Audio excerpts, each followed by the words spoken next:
Hello everybody, how y'all doing today? Hope you're doing well. Yeah, I'm doing my video actually a little early today. I know, that's all right. It's no big deal. There's no such thing as a time schedule with doing this, right? Right. So, one thing I wanted to talk to y'all about is what is happening here in Vegas right now. Especially the strip area. Um, Not strip clubs, the strip, the Las Vegas strip, where the tourist area is. Yeah, make sure I get that clarified. After all, this is Sin City. Anyway, excuse me. I know I'm a little congested today, which is kind of weird. I woke up a little bit on the congested side, so I've been doing some coughing, but that's okay. Hey, at least it's kind of getting back to normal. Yay! And I also have a roast in the oven. I got that going early because I know that that takes a while to cook. It sounded really good. It's like it had a really nice one when I was at the store, and it's like yay. So anyway, um, what's going on with the strip area? Sorry. Um, Excuse me. I wound up actually in on the strip last night, or I was trying to basically go through the strip through one of the cross streets, and nightmare. Basically, what's happening is they are working on setting up for F1 Formula. I realize it's not until next month. It's the weekend before Thanksgiving, but it takes time for them to set up all that. I don't know what else to call it, but scaffolding. That's what it looks like to me, anyway. So yeah, that's getting going. I was actually on Spring Mountain Road, which on the west side is Spring Mountain, and then when you cross over the strip, it turns into Sands, and then it turns into Twain once you go past Paradise Road. That corner, basically, Spring Mountain and the Strip, Spring Mountain slash Sands and the Strip, is going to be the Palazzo, the Wynn, Fashion Show Mall, and Treasure Island. And yeah, it was causing a whole bunch of traffic jams, especially since nobody was even directing traffic. It was like, okay, on the one hand, you have a sign that says keep right, but yet you weren't able to keep right because there's this huge crane in the way. And yet they're yelling at us, no, you can't go. Well, okay, you know what? You all need to figure this out. You all need to get somebody out here to direct some traffic. But there was this guy who's just standing there with his thumb up his ass, basically. And it was like, okay, and then he's yelling at us, no, you can't go that way. Well, the sign is telling us to go that way. You're not telling us which way to go, or what are we supposed to do here? It was like, okay, I guess make it an illegal left-hand turn. I actually was able to scoot over to the right, and I which wound up not being a good idea, because that was going southbound on the strip, which was down to one lane. And that's right in front of the Palazzo and Treasure Island. And as far as I could see, it went all the way down to the Venetian. Probably even more so than that, because traffic was completely backed up. And unfortunately, I was able to cut in through Treasure Island, or excuse me, TI. I forgot they changed the name, TI, whatever. And cut around and go to where it is that I needed to go. So yeah, and of course this changes. This is going to be changing pretty much daily until F1 happens. But if they're having the same track, as last year. Yeah, you can expect some pretty nasty traffic jams until that all happens. Even afterwards, all the way, because they have to have it all down by New Year's.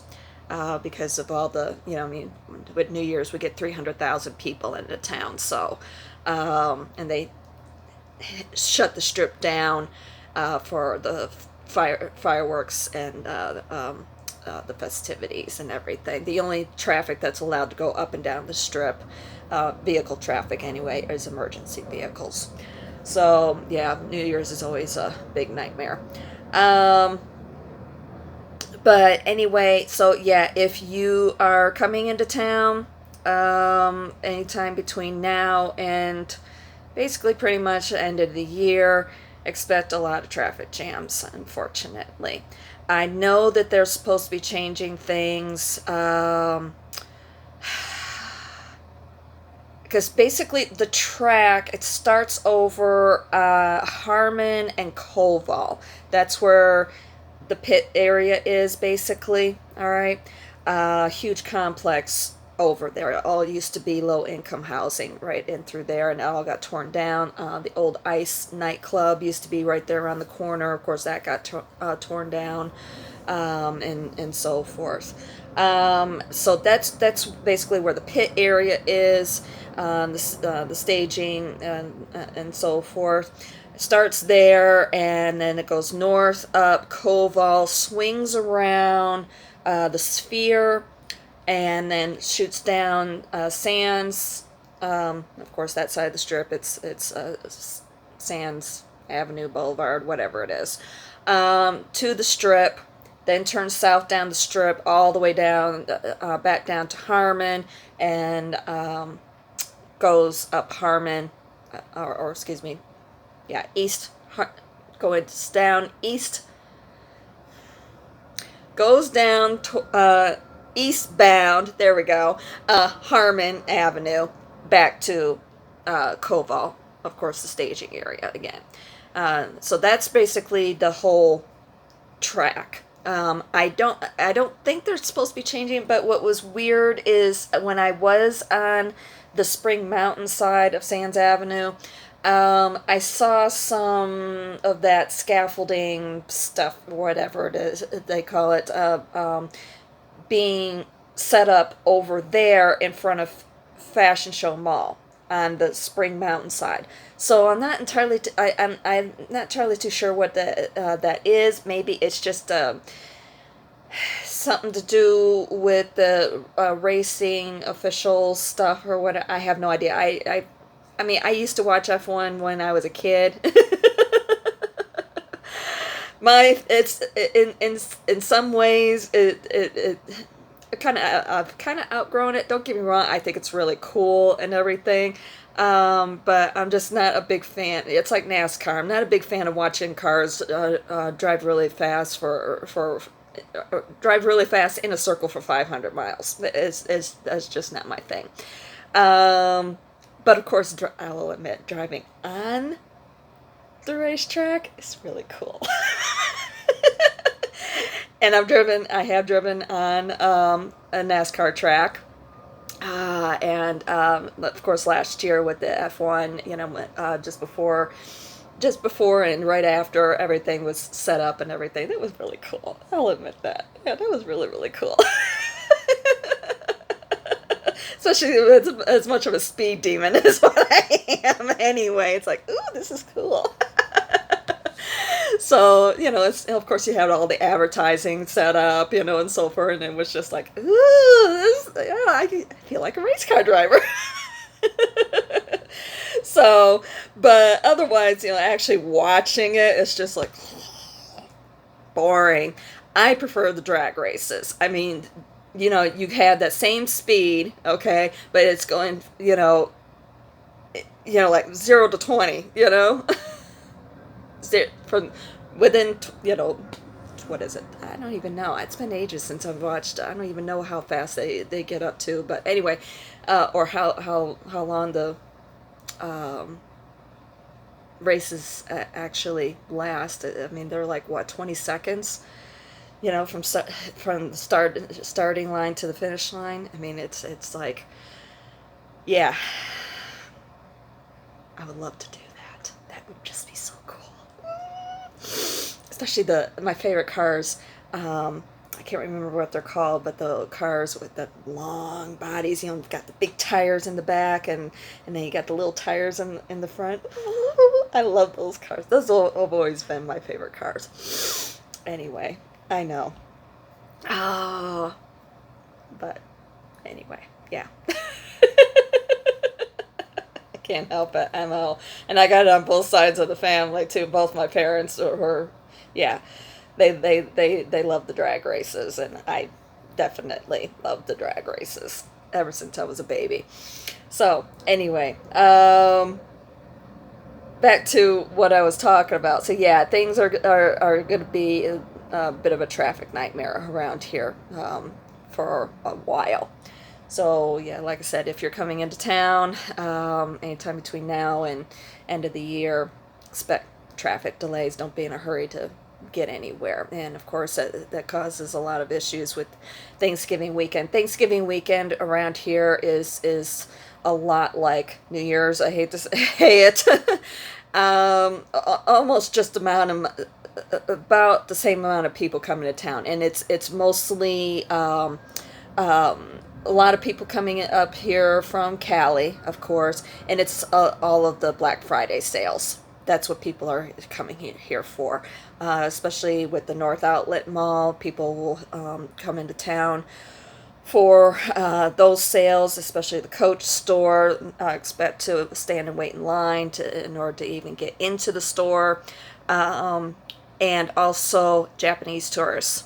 We get a lot of Japanese tourists during that weekend because of the sales, basically. And they come in by the bus loads. They're not coming, yeah, they are coming in the planes, but that basically, they kind of do a little bit of a tour, but Vegas is the main stop for that weekend because of the sales. And they're all heading right straight to the North Outlet Mall. So yeah, you will see a lot of Japanese tourists coming into town during that weekend as well. So I know, and you probably wonder why, especially the sales. Well, because of the sales. So, and with learning quite a bit about Japanese culture and so forth, yeah, it's all about appearances and everything. So. At least with things that I have learned about what the younger generations or whatever over the years. Of course, I'm making kind of generalizations or whatever, but that's just what I have learned with talking with people and so forth. So, you can expect a lot of that during that weekend. And unless you have reservations for restaurants, you're going to be standing and waiting in line for hours, especially like buffets and so forth. And, and it's funny because I remember talking to this one couple. I think it was right after the pandemic or whatever, and they were in town. They had come into town just before the Thanksgiving weekend. They were going to be in town for Thanksgiving weekend. He was actually in town on business. And I was just like, yeah, make sure you got reservations because you're not going to get in anywhere unless you're willing to stand and wait in line for hours, especially at the buffets. And they're just like, yeah, and noticed it was, they were like, really? And it was like, yeah. So, yeah, and I wound up meeting up with them again, and they were just like, you're right. I'm like, told you. I know this town, and now I've been here almost 20 years. Next month will be my actually time for my birthday. Will be my first time I ever visited here 20 years ago, and I moved here end of January, beginning of February of 2005. So almost 20 years I've been here. So yeah, I kind of know this town a little bit, inside and out, and I've over half the time that I've lived here, it's been most of the work that I've done has had something to do somewhere around the Strip area. Don't get me wrong, yeah, I've had other jobs, you know, like I worked at Office Depot for a little bit while I was in school, worked at a copy center or a print center, worked as a graphic designer, you know, but basically most of the work that I have done has been around the Strip area. Actually, my very first job I had, I worked retail over at the Paris. I did that, um, I think it was like the first 8 months or something like that. I don't remember. And my mom, unfortunately, she became disabled during that time. She was working, she was actually an Eiffel Tower ambassador. And she would, you know, basically escort people up the and down the Eiffel Tower. And unfortunately, my mom was a very, very, very tiny woman. She had, even though she was a type 1 diabetic, she had to eat 5,000 calories a day in order to try and help maintain 90 pounds. And she was like barely 5'1". She had an extremely high metabolism. And I mean, she could just think about losing weight and she would lose like 3 to 5 pounds and just like that. So yeah, she basically she swam in size zeros. Oh, and I know whenever I tell most people they're like, oh, I would love that. No, trying to buy clothes for this woman, it was very difficult. Fortunately, a lot of kids' clothes have grown up over the years. Even while she was alive, a lot of clothes had grown up basically. But for the majority of my first years, you know, like first like 20 years or whatever of my life, it was she had to wear size anywhere between size 10 and 14 little girls' clothes. Yeah. So you can just imagine, especially like back in the 80s where, you know, Rainbow Bright was really popular. And so, yeah, this is the sort of crap that my mom had to wear. Yeah, unfortunately, because anything else that she would try and wear, she just swam in the clothes. Um, yeah, yeah. I consider myself fortunate that I did not. I did not acquire any of that. Um, but yeah. Anyway, what happened? The reason why I brought that up is what happened. She was working and she was bringing some people down from the Eiffel Tower. It was an extremely hot summer. It was one of the hottest summers on record up until that point. Got up to 117 degrees. I think, but anyway, yeah, it was one of the hottest ones on record. And there was this one woman, she was dehydrated. She hadn't been drinking alcohol. She just was dehydrated, hadn't been drinking enough water, and she passed out literally right on my mom and wound up dislocating her sciatic nerve. So yeah, that's basically what wound up happening with her. And with not having that extra income, there's no way that I would have been able to support the both of us on what I was making working that job. So I switched over to driving cab. Basically, it was either that or trying to juggle working 2 full-time jobs, and I didn't want to go down that road. I'd much rather just juggle one job, and I knew I was going to be having to work a lot of hours with that. Just the way the cab industry was at that time. So it's changed a lot over the years. And of course, this is long before we had smartphones and Uber and Lyft and all that sort of stuff. So yeah, that's kind of how I wound up getting into the cab industry and transportation industry. And I've actually enjoyed it. And even though at that time, when you were a cab driver, everybody was company employees. We all worked on commission base and everything, but you saw your supervisor for like the first 5 minutes, first thing in the morning when you got your cab, and then bam, you're gone. And unless you did something wrong or something, you never saw your supervisor. So it was just up to you, you know.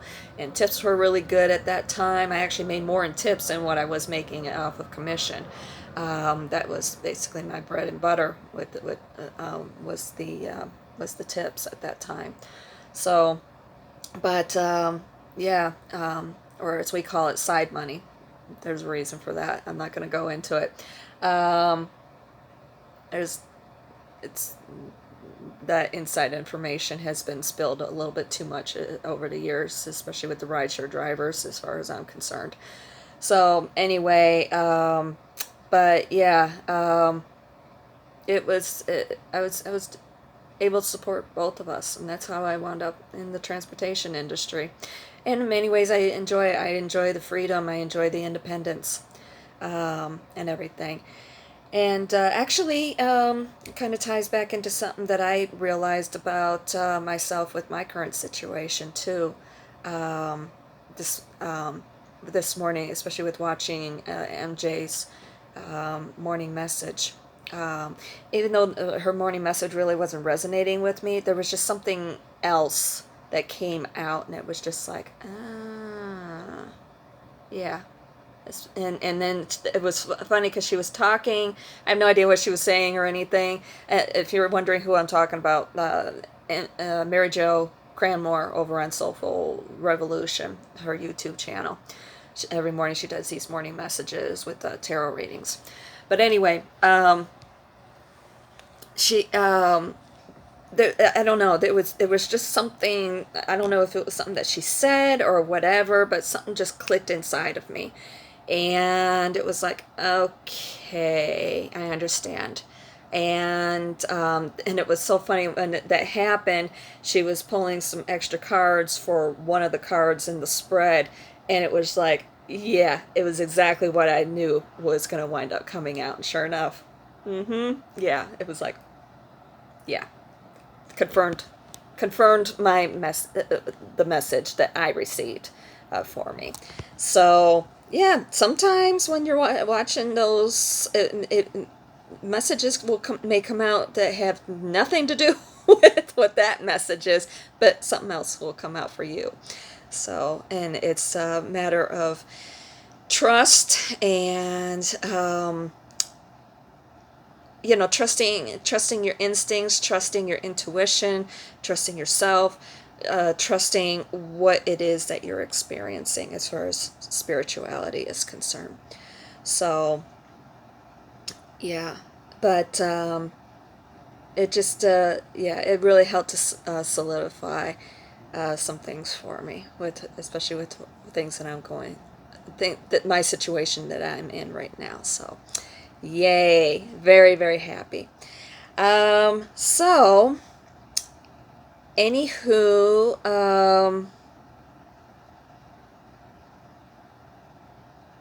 yeah, that's really all I was really going to be talking about today. Oh yeah, I do have pulmonologist appointment first thing tomorrow morning, so I'll probably be late with any um, message coming in, and I definitely need to talk to him. See what else he might alternatives he might come up with, since how I can't really do the inhalers. I'm not gonna, even if he suggests another one or whatever, I'm not gonna do it. I just, I don't, I'm not comfortable with it at all. I'm not comfortable with the idea. So yeah, I'm just gonna let that go unless he has some other alternative. I know in many ways, doing the yoga stretches are helping. It's just mostly when I get those attacks. That's where I feel like that I need help the most, I just don't know, when it could possibly happen. It's like, okay, for a while, I was doing fine with like laundry detergents, laundry basically going down the laundry detergent aisle, and now all of a sudden it's starting to irritate again. So environmental factors, physical factors, what have you. So yeah, I even canceled a delivery request. I was supposed to pick it up inside a casino, not it was a locals casino on the outskirts, and I'm just like, I'm not risking it, because I know it's not a smoke-free facility, or even if it is a smoke-free facility, that one I knew definitely wasn't. But even if it is, it's like, yeah, I'd much rather stay away from it. And even if it is a smoke-free facility, they're still pumping in, aromas, basically air fresheners, and it's like, ugh, yeah, not risking it, not gonna do it. So, yeah, I'd just much rather stay away from it all. So anyway, find out what he has, what other sort of suggestions that he has. Yeah, like I said, the yoga stretches help with helping to keep the airways open. But if I'm still dealing with those, all those issues, or what have you, like when I get that attack or whatever, it's like, yeah, I just gotta find out what he has to say. So, but anywho, I hope you guys have a great day. We are still expecting that weather to be coming in. It looks like it's going to be Friday. That I think it's supposed to hit us maybe Thursday night, and then into Friday. Friday, we're only supposed to be in the 60s. Saturday, I think we're supposed to be in the low 70s. So, but we're supposed to have some pretty high winds coming in with all of this. In a way, I'm actually excited about it, because we've been struggling to get out of the triple digits, to tell you the truth. So, yeah, we're going to be going through a 40-degree drop, but it's actually going to feel like autumn for a change. It's like, yay! It's going to feel like Halloween. Yay! So, anyway, I might have to break out my turtlenecks. Oh my gosh. Not that bad. Well, overnight hours, depending on how chilly it winds up getting in with the overnight hours, I definitely have my jacket, or my jackets. I might want to wash those real quick. I do have to do laundry, so I might want to wash those, just to be on the safe side. So anyway, all right, let you guys go so I can do my yoga and so forth. And I will talk at you later. I love you guys. Mwah.